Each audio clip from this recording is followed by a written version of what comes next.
karena ada SMUP, Seleksi Mandiri Universitas Padjadjaran, yang dimana dosen kebidanan itu biasanya kan dokter yang mereka itu membuka dengan pengumuman gitu ya, udah 1,3 juta. Setelah itu belajar apa? Ya, kalau saya nih kebelah, ada yang mikir jadi bidan tuh kayak gimana prakteknya dan gimana cara untuk mengajar mahasiswa.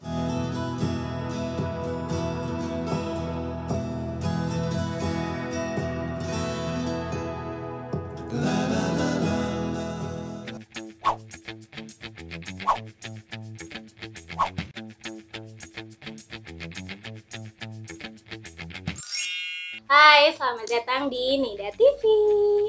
Balik lagi sama aku Nida. Sekarang di video segmen SSKPD Part 12. Kali ini aku mau bikin video Q&A bareng teman aku. Silakan. Halo, nama aku Nandini. Aku temannya Teh Nida waktu kuliah di D4 Kebidanan Poltekkes Kemenkes Tasikmalaya. Iya, jadi dulu kita satu angkatan, satu kelas di Poltekkes Kemenkes Tasikmalaya, wilayah Cirebon. Sesuai dengan judul yang udah teman-teman baca, kali ini aku mau tanya tentang perkuliahan D4 Kebidanan yang lanjut ke S2 Kebidanan. Karena Nandini ini sekarang statusnya sebagai mahasiswa di Unpad, mahasiswa S2 Ilmu Kebidanan ya. Betul. Jadi sekarang saya ini lagi jadi mahasiswa lagi nih. Setelah lanjut dari D4 ini lanjut ke S2, ya sekarang lagi belajar di semester 2. Berarti angkatan tahun 2020 ya? Ya. Jadi alasan aku pengen bikin video ini karena buat sharing aja ke teman-teman di rumah, barangkali ada teman-teman yang udah niat pengen lanjut S2 tapi masih bingung karena nggak punya kenalan ataupun teman yang bisa ditanyain. Jadi di sini pengen sharing aja ya. Jadi aku ditanya-tanya ini. Iya, jadi biar sharing ke teman-teman online yang pengen lanjut S2 apalagi di Unpad, biar mereka tahu persiapannya apa aja sih kalau mau lanjut S2. Oke, boleh. Oke, langsung aja ke pertanyaan pertama. Gimana sih cerita awal mulanya bisa lanjut kuliah lagi gitu, kuliah S2, gimana ceritanya? Awal mulanya sebenarnya tidak direncanakan. Kalau niat pasti udah ada, sejak lulus itu pasti pengennya kuliah lanjut ke S2, tapi gak kepikiran gitu kalau akan secepat ini. Terus karena saat itu pun lagi kerja di rumah sakit, fokus untuk kerja. Tapi karena ada SMUP, Seleksi Mandiri Universitas Padjadjaran, orang tua tuh ngedukung untuk saya ikutan dulu aja tesnya. Karena hasil dari SMUP ini tuh berlakunya 2 tahun. Jadi bisa ikutan tahun ini, kalau mau misalnya lulus mau masuknya tahun depan itu bisa. Nah, yang saya rencanakan itu awalnya nanti deh tahun depan. Dan sekarang tuh coba-coba dulu untuk yang penting masuk dulu gitu.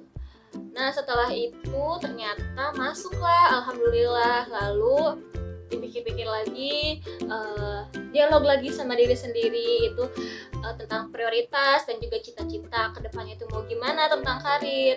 Jadilah memutuskan untuk lanjut kuliah aja. Jadi dilepaslah kerjanya karena kita nggak bisa double. Persyaratan di Unpad pun untuk S2 khususnya kebidanan ini nggak bisa sambil bekerja gitu, karena pasti akan repot. Jadi emang cita-citanya tuh pengen S2 lanjut gitu.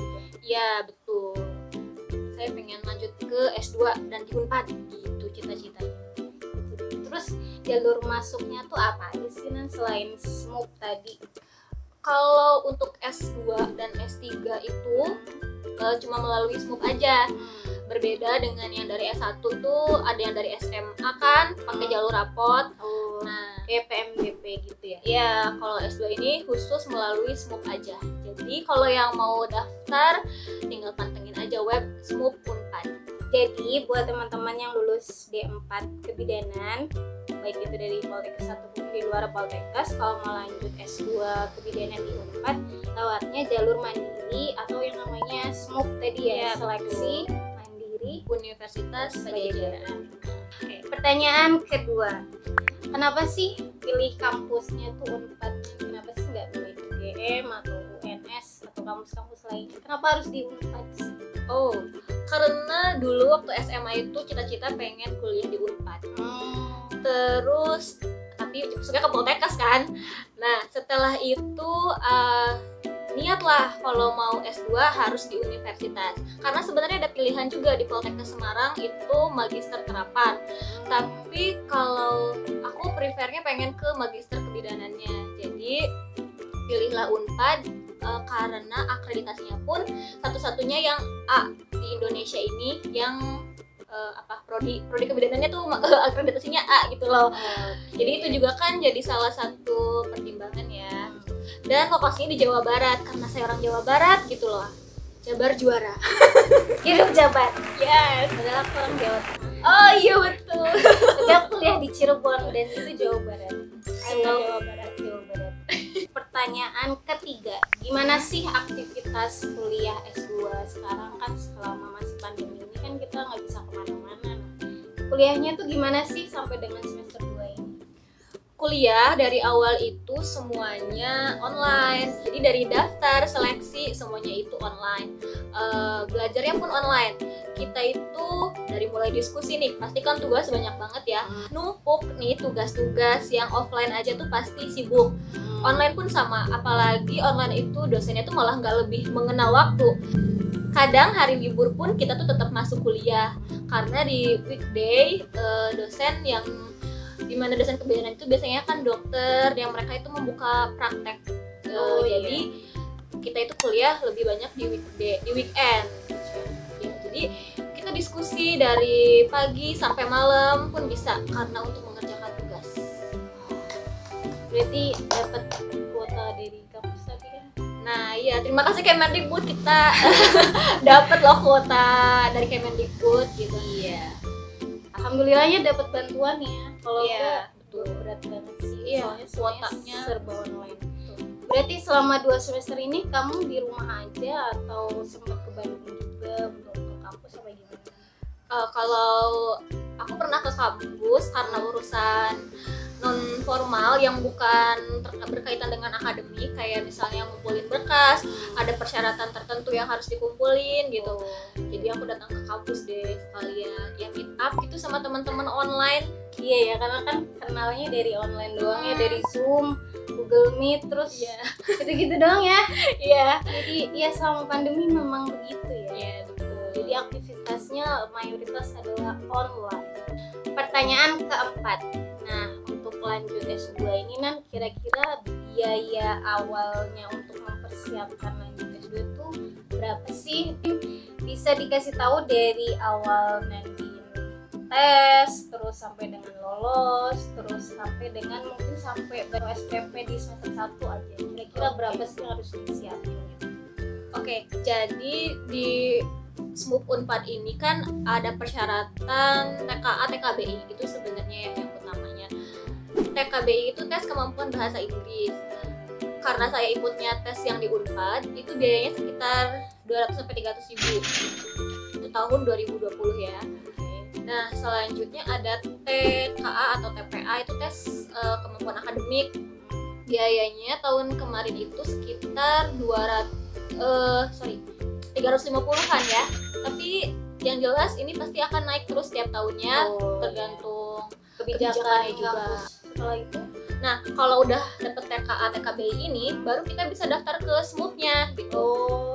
Ya, jadi untuk persyaratan kayak berkas yang harus dikumpulkan untuk administrasi daftar aja tuh harus kita ikut TKBI sama TPA gitu ya.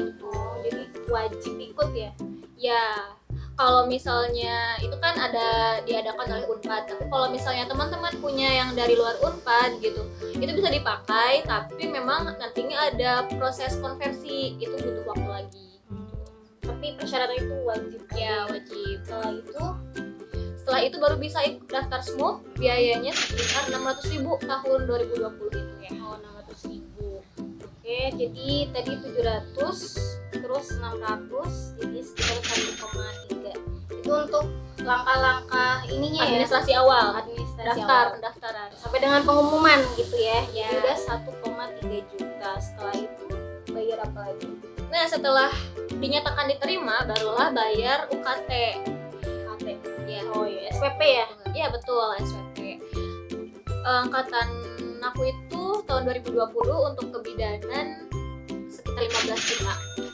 Tapi sebelumnya ada yang sampai 20 juta. Nah, ini juga mengikuti kebijakan dari kampusnya.